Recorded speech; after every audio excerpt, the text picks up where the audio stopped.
বাকি দিনগুলোতে সম্পূর্ণরূপে খোলা থাকবে হরমুজ প্রণালী। ইরানের পূর্ব নির্ধারিত পথ দিয়ে নির্বিঘ্নে চলাচল করতে পারবে সকল দেশের বাণিজ্যিক জাহাজ। তবে এ পথে জাহাজ চলাচলে দেশটির বিপ্লবী গার্ড বাহিনী IRGCর অনুমতি প্রয়োজন হবে বলে জানিয়েছেন ইরানের এক কর্মকর্তা। যুক্তরাষ্ট্রের পক্ষ থেকেও এসেছে ইতিবাচক সাড়া।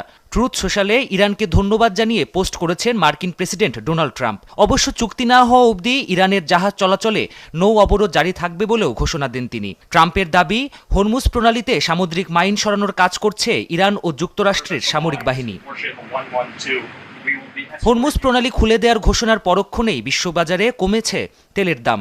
মার্কিন গণমাধ্যম NBCর প্রতিবেদন বলছে, এরই মধ্যে 11% কমে ব্যারেল প্রতি প্রায় $88 দাঁড়িয়েছে আন্তর্জাতিক বাজারে অপরিশোধিত তেলের দাম। হিটিং অয়েল ও গ্যাসের দামেও এসেছে কমতি। চাঙ্গা হয়ে উঠেছে বিশ্বব্যাপী শেয়ার বাজার।